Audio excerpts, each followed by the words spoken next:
அருட்பெரும் ஜோதி. கடனை தீர்க்கும் முகூர்த்த நேரம் மைத்திர முகூர்த்த நேரம் நவம்பர் 12ஆம் தேதி வர இருக்கின்றது. அன்றைய தினத்தில் நான் சொல்லக்கூடிய ஒரு எளிய பரிகார வழிபாட்டை 5 நிமிடங்கள் செய்து வாருங்கள். நிச்சயமாய் குருவருளால் திருவருளால் குபேரரின் அருளால் உங்கள் வாழ்வில் கடன் காணாமல் போக வேண்டுமென பிரார்த்திக்கின்றேன். வாழ்க அருட்பெரும் ஜோதி. அருட்பெரும் ஜோதி தனிப்பெரும் கருணை. அருட்பெரும் ஜோதி.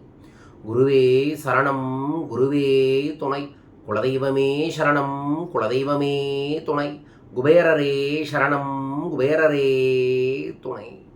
ஆனந்த வணக்கம் அன்பு அன்பர்களே. கடன் நம்ம தெரிஞ்சும் தெரியாமலும் ஏதோ ஒரு முயற்சிகள் எடுக்கும் போதோ ஏதோ ஒரு பிரச்சனையின் மூலமாகவோ நம்ம வாழ்க்கையில் மாட்டிக்கிட்டது தான் கடன். அந்த கடனிலிருந்து வெளிவருவதற்கு நம்ம எந்த முயற்சிகள் எடுத்தாலும் அது நமக்கு மீண்டும் மீண்டும் பிரச்சனையாகவே இருக்கும். அப்படி வரக்கூடிய பிரச்சனைகளுக்கெல்லாம் சூட்சமமாக தீர்வுகள் தரக்கூடிய ஒரு நேரம்தான், சூட்சம நேரம்தான் மைத்திரு முகூர்த்தமான கடனை தீர்க்கும் முகூர்த்த நேரம். கடந்த 10 ஆண்டுகளுக்கு மேலாக இதை நான் பதிவு செஞ்சுட்டு வரேன். படிப்படியாக பல நபர்களுக்கு இறையருள் குருவருளால் அவங்க உழைப்பின் மூலமாகவும் கடன் தீர்ந்திருக்கு. உண்மையாக நேர்மையாக உழைக்கிறவங்க குருஜி எனக்கு எப்படியாவது கடவுள் கை கொடுக்கணும்னு நினைக்கிறவங்க மட்டும் இந்த பரிகாரத்தை செய்யுங்க, நிச்சயமாக நடக்கும். இது வரைக்கும் நடக்காட்டி நம்பி செய்யுங்க. 6 மாதம் நம்பி செஞ்சவங்களுக்கு 1 வருஷத்துக்குள்ள கடன் தீரும். உங்களுக்கு தீர வேண்டுமென பிரார்த்திக்கின்றேன். வரும் நவம்பர் 12ஆம் தேதி புதன்கிழமை அற்புதமான தெய்வீகமான அஷ்டமி அன்று சரியாக 10:30 12 மணிக்குள்ள வருது இந்த மாதத்தோட முதல் கடனை தீர்க்கும் நாள். அன்றைய தினத்தில் உங்களுக்கு எவ்வளவு கடன் இருக்கோ அவ்வளவு கடனுக்கும் பிரியாணி இலையில் பிரச்சனை எழுதிக்குங்க. வெஹிக்கிள் லோன் 1 லட்சம், கார் லோன் 3 லட்சம், நகை லோன் 10 லட்சம் அப்படின்னு தனித்தனி பிரியாணி இலையில் தனித்தனி கடனுக்கான மொத்த கடன் தொகையை எழுதி வச்சுருங்க. அதற்கப்புறம் அதுக்கு மேலே கவர் வையுங்க. கவருக்கு மேலே ஏதோ ஒரு 10 ரூபாயோ 20 ரூபாயோ பணத்தால் புணுகு தடவி வச்சுட்டு ஒரு தீபத்தை ஏற்றுங்க. தீபத்தை ஏற்றிட்டு ஒரு கிண்ணத்தில் பச்சை பயிரை பரப்பி வச்சுருங்க. ஓகேங்களா? ஒன்று தட்டு நிறைய பச்சை பயிரை பரப்பி அதன் மேலே நெய் விளக்கு ஏற்றுங்க, அல்லது நெய் விளக்கு ஏற்றி விட்டு அதுக்கு பக்கத்தில் கிண்ணத்தில் பச்சை பயிரை வச்சுருங்க.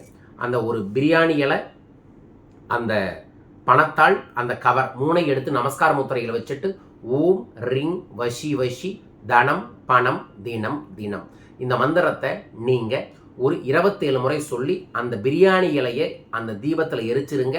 அந்த பணத்தால் அந்த கவரில் போட்டு வச்சுருங்க. இந்த மாதிரி எத்தனை கவர் வச்சுருக்கீங்களோ அத்தனை கவரையும் பிரியாணி இலையோடு எடுத்து இப்படி வச்சு மந்திர ஜபம் செஞ்சு பிரியாணி இலையை எரிச்சிட்டு கவருக்குள்ளே பணத்தை போட்டு அதையே உங்களோட பூஜை அறையில் வைத்து விடுங்கள். அதெல்லாம் பண்ணதுக்கப்புறம் ஏதோ ஒரு அக்கௌண்ட்டுக்கு ஆன்லைன் டிரான்சாக்ஷனை அன்றைய தினத்தில் அசல் அனுப்புறேன்னு நினச்சிட்டு ஒரு 100 ரூபாயோ 200 ரூபாயோ ஆன்லைன் டிரான்சாக்ஷன் பண்ணுங்கள். இதை பண்ணி பாருங்கள். கண்டிப்பாக உங்களுக்கு ஏதோ ஒரு விதத்தில் இந்த யூனிவர்ஸ் பிரபஞ்சம் ஒரு தீர்வை தரும். ஸோ இதை பண்ணி முடிச்சதுக்கப்புறம் இனிப்பை எடுத்து பிரார்த்தனை பண்ணி வடக்கு திசையில் தூவி விடுங்கள். எந்த பரிகாரமும் ஒரு அன்னதானத்தோடு செய்யணும் அப்படிங்கிறக்காக தான் இதை சொல்கிறோம். ஸோ மனமான இதைய வரும் நவம்பர் 12ஆம் தேதி 10:30 to 12 நமது நண்பர்களும் பண்ணுங்கள். அன்னைக்கு ஏதாவது தேய்பிரை அஷ்டமியும் வருது. இதையை பண்ணிட்டு போய் பைரவரை வழிபடுங்க, அல்லது பைரவரை வழிபட்டுட்டு இந்த பரிகாரத்தை செஞ்சு பாருங்கள். நிச்சயமாக பலன் கிடைக்கும். குருஜி நான் வேலைக்கு போயிருப்பேன், நான் செய்யலாமா? வேலைக்கு போகிற இடத்துல தீபம் மட்டும் பத்தாமல் பணத்தாளை எடுத்து பிரார்த்தனை பண்ணி கவரில் போட்டு வச்சுட்டு ஆன்லைன் டிரான்சாக்ஷன் பண்ணுங்கள். நிச்சயமாக ஏதோ ஒரு நல்லது உங்களுக்கு நடக்குங்க. உங்கள் வாழ்க்கையில் எல்லா விதங்களிலுமே வெற்றி, செல்வம், ஆனந்தம், பணம் பெருகணும் அப்படிங்கிறது தான் என்னோட குறிக்கோளே. அதற்காகத்தான் குபேர பீடத்தின் மூலமாக நான் பல்வேறு விதமான பூஜைகளை, பயிற்சி வகுப்புகளை நடத்தி கொண்டு வருகிறேன். ஸோ தைரியமாக நான் சொல்லக்கூடிய பரிகாரத்தை உங்கள் வீட்டிலிருந்தே செஞ்சு பாருங்கள், நல்லது நடக்கும்.